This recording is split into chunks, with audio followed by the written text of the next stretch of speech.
The Wizard of Oz. How the Balloon Was Launched. Chapter 17. For 3 days, Dorothy heard nothing from Oz. These were sad days for the little girl, although her friends were all quite happy and contented.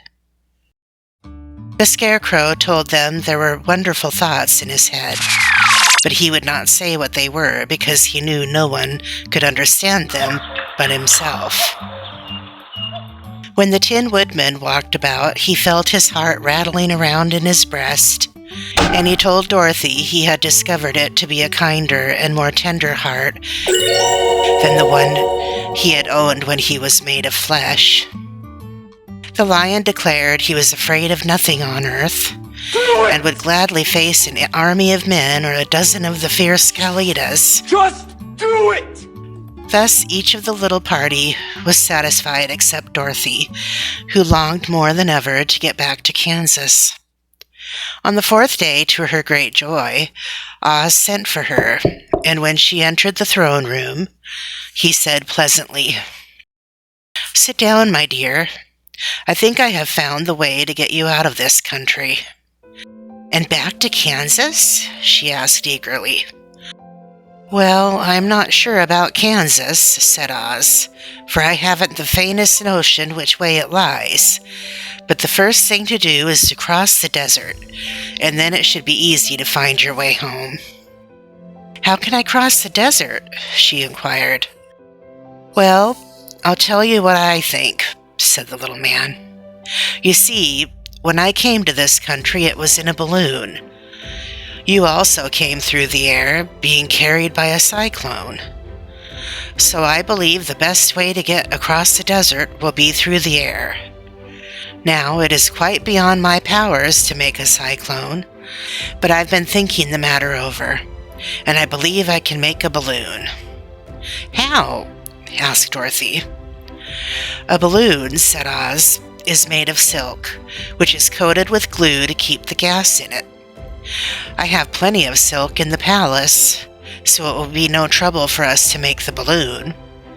But in all this country there is no gas to fill the balloon with to make it float." "If it won't float," remarked Dorothy, "it will be of no use to us." "True," answered Oz, "but there is another way to make it float, which is to fill it with hot air. Hot air isn't as good as gas, for if the air should get cold, the balloon would come down in the desert, and we should be lost." "We!" exclaimed the girl. "Are you going with me?" "Yes, of course," replied Oz. "I am tired of being such a humbug. If I should go out of this palace, my people would soon discover I am not a wizard, and then they would be vexed with me for having deceived them. So I have to stay shut up in these rooms all day, and it gets tiresome. I'd much rather go back to Kansas with you and be in a circus again." "I shall be glad to have your company," said Dorothy. "Thank you," he answered. "Now, if you will help me sew the silk together, we will begin to work on our balloon." So Dorothy took a needle and thread, and as fast as Oz cut the strips of silk into proper shape, the girls sewed them neatly together. First there was a strip of light green silk, then a strip of dark green, and then a strip of emerald green, for Oz had a fancy to make the balloon in different shades of the color about them. It took 3 days to sew all the strips together, but when it was finished, they had a big bag of green silk more than 20 feet long. Then Oz painted it on the inside with a coat of thin glue to make it airtight, after which he announced that the balloon was ready. "But we must have a basket to ride in," he said. So he sent the soldier with the green whiskers for a big clothes basket, which he fastened with many ropes to the bottom of the balloon. When it was all ready, Oz sent word to his people that he was going to make a visit to a great brother wizard who lived in the clouds. The news spread rapidly throughout the city, and everyone came to see the wonderful sight. Oz ordered the balloon carried out in front of the palace, and the people gazed upon it with much curiosity. The Tin Woodman had chopped a big pile of wood, and now he made a fire of it. And Oz held the bottom of the balloon over the fire so that the hot air that arose from it would be caught in the silken bag. Gradually the balloon swelled out and rose into the air, until finally the basket just touched the ground. Then Oz got into the basket and said to all the people in a loud voice, "I am now going away to make a visit. While I am gone, the Scarecrow will rule over you. I command you to obey him as you would me."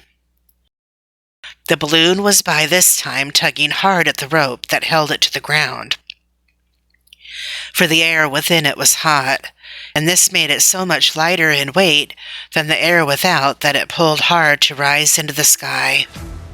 "Come, Dorothy," cried the wizard. "Hurry up, or the balloon will fly away." "I can't find Toto anywhere," replied Dorothy, who did not wish to leave her dog behind. Toto had run into the crowd to bark at a kitten, and Dorothy at last found him.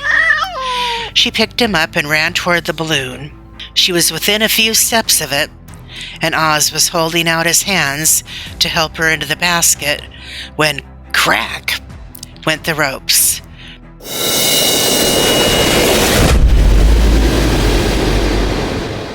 And the balloon rose into the air without her. "Come back," she screamed. "I want to go too." "I can't come back, my dear," called Oz from the basket. "Goodbye." And all eyes were turned to where the wizard was riding in the basket, rising every moment farther and farther into the sky.